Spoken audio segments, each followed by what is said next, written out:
Well, coming up on today's show, just loads of really good stuff today.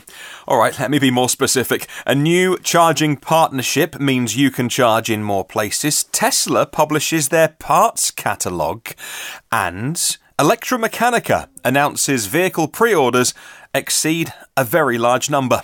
Well, good morning, good afternoon and good evening, wherever you are in the world. Welcome to EV News Daily. Happy Halloween, Wednesday, 31st of October. It's Martyn Lee here, and I've been through every EV story I can find today, so you don't have to. Well, it's pretty spooky how many cars you can find on myev.com these days. Thank you very much to the gang there for helping me make this show. You can buy, you can sell, you can learn about EVs all online in North America at myev.com, and if you go check it out today, a spooky surprise of how many cars they now list awaits you. Hello to 2 new Patreon supporters again today. We were announcing 2 names yesterday and 2 more today. I really am blessed with your support. A new producer of the podcast at $5. What I like to call the one posh coffee a month level at $5. It's Chris Grant. Chris Grant, thank you so much, Chris. I really appreciate it. And a new executive producer at $10 a month, the very posh coffee. You know, maybe a little bit of cream on top of that. Executive producer George Clargo. George, thank you very much, my friend, for supporting the podcast, getting the word out there as we help fight the fossils. Any kind of departure from Tesla these days is front page news. They've got tens of thousands of employees, but anyone leaves and the world seems to go mad for it. We recently heard about Larry the lawn guy moving on after 5 years at the Gigafactory. They realised there were no lawns there because it's in the middle of the desert and had to let him go. So it's with some surprise that I'm reporting on a car maker losing their chief engineer today, and it's not Tesla. It's The Verge reporting that Faraday Future have lost Peter Savagian. I think that's how I say his name. Peter Savagian, a former chief engineer of General Motors and their EV1 electric car. And he's left his job as the senior VP at Faraday Future. 2 sources tell The Verge. The news comes a week after the electric car startup announced layoffs and salary cuts as a result of a financial fallout with China's Evergrande Group, which is currently Faraday Future's main investor. Congratulations, by the way, to Faraday Future for winning a court case in the last couple of days, which means they are now allowed to seek other investment whilst their fallout with Evergrande continues after spending quite a lot of their money. Well, Peter started at Faraday Future in the summer of 2016. He was one of a number of high-profile hires that really bolstered the company's credibility in the early days. Tesla's former director of Model S manufacturing was Dag Reckhorn, still with the company, actually. Savagian led the development of the powertrain and battery for Faraday Future's SUV, the F91, and was part of their senior executive leadership team, according to his LinkedIn profile, which doesn't seem to have been updated yet. The Verge have had no comment from either Peter or Faraday Future. I'll put a link to that article in the show notes. Brilliant news today coming out of Blink. Blink Charging, they are the owner and operator and provider of EV charging stations, and also Hubject. Hubject is a joint venture formed by big companies in automotive and engineering like BMW, Daimler, Siemens, VW. So today, Blink and Hubject announced a strategic partnership. They're going to get together to provide EV owners and EV drivers in the US with more charging coverage and more communication capabilities. As a result of the partnership, Blink's nationwide network of chargers are now going to become accessible to all EV drivers that are currently participating or will participate in Hubject's charging platform using their provider's membership card and the app. Well, furthermore, Blink's base of about 135,000 active members at the moment will now be able to quickly and easily access charging stations on the Hubject participating networks whilst they're driving around the US without having to register with any new companies. Their mission of this partnership is to provide what they talk about as being seamless charging interoperability. And if you want to know more about that, I'll tell you in a second how you can find out more. For all EV drivers, this seamless charging thing is going to be so important over the next couple of years. They are, Hubject in particular, are dramatically expanding where EVs can charge as well as facilitate two-way communications between the EVs and the networks that provide the charging and the car manufacturers. Now, if you'd like to, it's a kind of a deep dive, it's a little bit nerdy, but I think you'll be interested in this. If you want to find out more, listen to an interview that I did with the CEO, the US CEO of Hubject, is Paul Denny. Talk about deep thinkers in terms of where EVs are at the moment and where they're going to be going.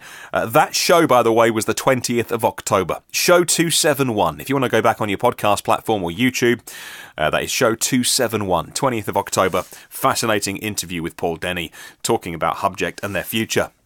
Well, moving on, unless you're changing tyres on your Tesla, you generally can't fix one yourself. Not that you'd want to. There's a few dangerous bits inside. Don't touch the orange leads. When the brand has made it difficult in the past for you to even know what's inside your car in terms of the documentation, let alone get the parts yourself to do the job yourself. Well, it's inching in the right direction. Tesla has now published its parts catalogue. It's detailing all the components for all of their models. So starting with the Roadster, then the S, the X and the 3, and ranging all the way through the interior, the seats, the high voltage bits of the car, everything that's in your car, you can now have a look in the parts catalogue. This is a Tesla geek's heaven. And I'm definitely going to be flicking through this when I've got some time online. I had a little look, and if you want to do that, by the way, I'll put a link in the show notes to the website at teslamotors.com. My existing login that I have to Tesla for the investor relations portal for when I report on the financials every quarter, that login didn't work. It wants a new login, so I just clicked on the general public button and it let me in. Well, don't expect to be buying the parts yourself. You have to contact Tesla as a rule. Some components are restricted for use by your garage, your shop, and it's meant for more professional mechanics rather than the weekend warrior in your garage at home thinking that you'll just swap the battery out or something.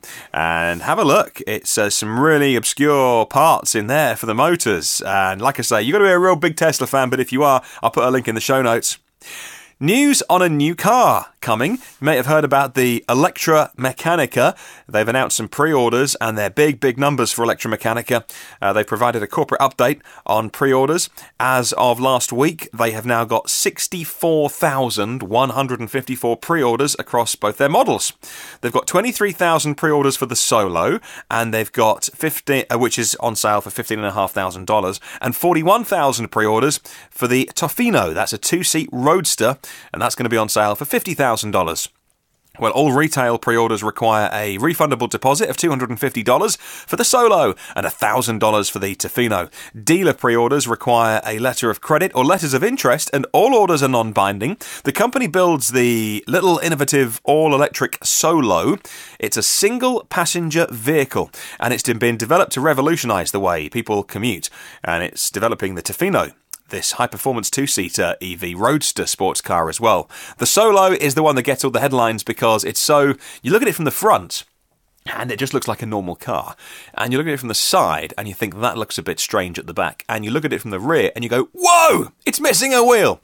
It's a three-wheeler. Two at the front, one at the back, rear-wheel drive. Top speed of 130 kilometres an hour, which is about 82, is it? The 0 to 60 time is 8 seconds. It's rear-wheel drive, like I say. It's got an AC synchronous electric motor. 82 horsepower won't set the world alight, but it's lightweight and there's one person inside it. And only 3 wheels. It's got a 17.3 kilowatt-hour lithium-ion battery, and lots of people are putting down their pre-orders for it. I would love to have a go in one, but it certainly wouldn't suit me to have a car just for one person. Well, Baillie Gifford & Co., based in Edinburgh, over here, one of the top shareholders of Tesla. They said they would be willing to inject cash into Tesla, according to the Times on Monday, and they are talking hundreds of millions of dollars if the cash was ever required. If Elon ever said, we need to raise cash for XYZ, if it was going to be building out into China, where financing, by the way, looks like it's being done with local banks, or if it was with making the Gigafactory bigger, because that's where they're going to build the Tesla Semi, or whether they build the semi-truck at Fremont. Who knows? That hasn't been confirmed yet, but Baillie Gifford said that they would stump up the cash if Elon needed it. Baillie Gifford is the third largest shareholder at the moment, a 7.72% stake. Elon, of course, tops the list with 20% ownership of Tesla, and T. Rowe Price Associates is the second biggest holder of shares, about 10%. Well, the electric excavator that we've been talking about a couple of times on the podcast has got some more details on it. In fact, yesterday on the show we were talking about commercial vehicles and farming vehicles and things like that. DS Kim. Well, DS Kim is the Senior Executive VP and the CTO of Hyundai Construction Equipment. And DS Kim has announced the all-new electric excavator whilst unveiling the prototype. I quote, "As electric vehicles continue to expand their share in the automotive market, we are simultaneously seeing the electrification of commercial power systems, pursued by as many as both as environmentally friendly reasons, but also economically sustainable solutions for construction equipment." Well, Hyundai Construction Equipment anticipates these little mini excavators are going to be used in urban workplaces, really close to residential areas, the kind of place where nobody wants the builder starting early or working late because of the noisy diesel excavators. It's the prime candidate, this is, to electrify to meet zero emissions and low noise requirements in the very near future. Julie Ferber is the executive director of Cummins, and Julie said this, and I quote, "This electric-powered mini excavator is an exciting celebration of the future of electrified construction equipment, combining the strengths of Hyundai's versatile excavator and Cummins' lithium-ion battery solutions and machine integration." Cummins, by the way, are committed to pioneering the future of electrified power. She says, "We look forward to continuing to partner with companies like Hyundai." And it's interesting how the sports cars get all the headlines, but when you think about all the vehicles around the world that will need to be electrified, that work is being done. It just doesn't get so many articles written about it, but that's why the podcast is here for you, to get that little positivity boost with... Oh, by the way, yes, someone emailed me yesterday to go, "You know what I love about your podcast, as well as..." This isn't gloating, by the way, being smug. They were saying, as well as the information, which is useful, it just makes me feel good. Just because I hear about loads of things happening every single day that make the world a better place. And so that's what I try and do. And it was really nice to get that email. So thank you very much for emailing. hello@evnewsdaily.com is my address. Here in the UK, we've had a budget. The Chancellor, Philip Hammond, failed completely to mention company car tax in his budget speech, despite the industry calling for clarity because the tax rates for EVs, for businesses, they call it benefit in kind, are bouncing all over the place over coming years. It just doesn't make any sense for a strategy. According to Fleet News, John Webb, principal consultant at Lex, said this, and I quote, "Orders for diesel vehicles are already being delayed in case further tax increases are announced, which make them prohibitively expensive. Equally, the question over tax incentives for EVs is being held off, determining whether and when the immediate investment in low-emission vehicles will pay off." End quote. Yeah, this isn't picking on our government, but their policies are all over the place. They stand up a couple of weeks ago to say we are EV leaders. Then they cut the incentives by £1,000. Then they stand up and say, we are going to be leading the Paris Climate Agreement. We're going to be the most environmentally friendly country on the planet. I mean, you see through those kind of things, but the politicians still have the gall to say that. The next week, they are going hell for leather in fracking in this country, which is getting loads of headlines this week because the company that started fracking keep having to pause because of causing mini earthquakes, which are above the allowed. So they have to completely pause all of their production, which costs them a huge amount every day, but probably small change to a company like them. But also they're now lobbying the government to say, can you just times it by 4, like the amount, so that it's only like 2 on the Richter scale before we have to stop. So we can cause these earthquakes, but we can carry on making money from fracking, thanks. So it's like really weird in this country at the moment. Like, everyone sees through the politicians' lies, and yet it's like this weird status quo that just kind of carries on going. It's quite frustrating. But anyway, moving on, let's talk about Sweden's electric car makers. There is one called Unity, and they are going to start making cars in the UK. It's going to be the first digitalised EV production site at the heart of British motor racing, Silverstone Park. The pilot production plant is going to be used to make the Unity. Now, the Unity 1 electric car is a fascinating little beast. It's going to serve as a test model for the company's configurable factory-in-a-box model. according to engineering.com. The Unity 1 is super cute. Think the size of the small smart car, or a lot of the little small Chinese cars. This is a big market for people that need a two-seater to go around the city. The kind of car that you can park into the curb, like not parallel parking, just drive straight in, and it's so short it doesn't stick out. The Unity 1 is a two-seater, 100% electric, 240 kilometres of range, 130 kilometres top speed, big battery, 26 kilowatt-hour battery for such a small car, DC fast charging, which is brilliant, so you go from 20 to 80, that's the kind of, becoming the recognised standard of how do I go from 20 to 80%, because the last bit from 80, if you don't know by the way, 80 to 100% of any lithium-ion battery is when it slows right down and it starts to take a little more care about the energy putting into the battery, whereas normally up to 70-80% it can chuck a load of energy into the battery and charge really quickly. So, and also running them down isn't the best thing. So a lot of people are talking about 20 to 80% of an EV. This would be 25 minutes on a DC fast charger. I'll put a full link to that article in the show notes. Well, Simon at Teslarati never misses a chance to talk about the new Tesla Roadster. Who knows when we'll get it? I mean, there's been dates flying around, but Tesla are kind of busy right now, what with a big truck and a Model Y. But the Roadster is going to be the halo car that beats any fossil car for 0 to 60, 0 to 100, quarter mile, drivability, maximum torque. Those who were in Los Angeles yesterday were lucky enough to see it up close and personal. Tesla's next-gen Roadster, it's the prototype at the moment, made a rare appearance in Los Angeles over the weekend at the Art Center College of Design Car Classics. The weekend event celebrated the 70th anniversary of the college's Transportation Design program, and it has some very esteemed alumnus to add to their list. The world's most iconic car designers. Tesla's chief designer himself, Franz von Halshausen, and Tesla's director of product design, Javier Vadura. Earlier this year, Elon took to Twitter to talk about the intent of the next-gen Roadster to, and I quote, beat gas cars on every performance metric by far, no exceptions, thus transferring the halo crown effect that gas cars have as the top speed leaders over pure electric cars. It's going to be a huge performing car. Cannot wait. Right, let's talk about this week's question of the week set by myev.com. I invite you to answer this week's question on the email, which is hello@evnewsdaily.com, or you can leave a comment on YouTube, Facebook, the other comments like the blog. My website has a feedback form. Questions this week. If I could pay for a public charger to go anywhere, where would you put it? I'm going to write you a blank check. It can go anywhere.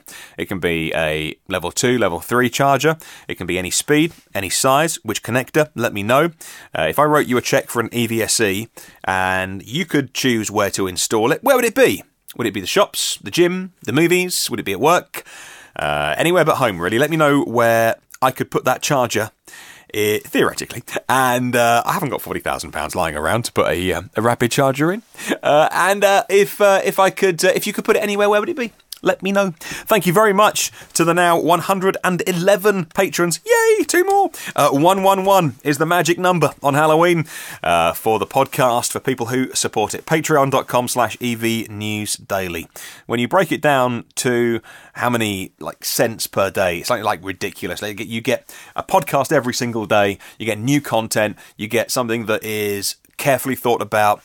I curate this as best I can. I put in the stories I think you need to know about. I leave out a lot of the stuff that's just like press releases and people trying to get publicity. And hopefully in return, if you just do what you put in per day for Patreon, hopefully it works out as something that you can have a look at patreon.com/evnewsdaily. Look, no pressure. I mean, blimey, lots of other people do. So if you don't want it, that's absolutely fine. 281 previous episodes are online for free, and a bunch of interviews, like I mentioned earlier, that I think are all really informative. The podcast available in all the usual places, on all the usual social media like Facebook, LinkedIn, and Twitter. Search EV News Daily. I'm going to be on the road now for a couple of days, back to see family, 5 hours away from where we live. So there should be a podcast podcast, it should be coming from the hotel room because we're staying slightly, just a small drive away from my family because we had a voucher as a present earlier this year to use up, one of these kind of holiday vouchers or these like experience days. So we got that as a Christmas present last year and it was expiring soon. So we're going to be staying in like a little hotel, which would be nice, and then seeing some family. So the podcast should be with you on location, but just saying now in case it's patchy over the next couple of days. Have a really wonderful day. I'll catch you tomorrow.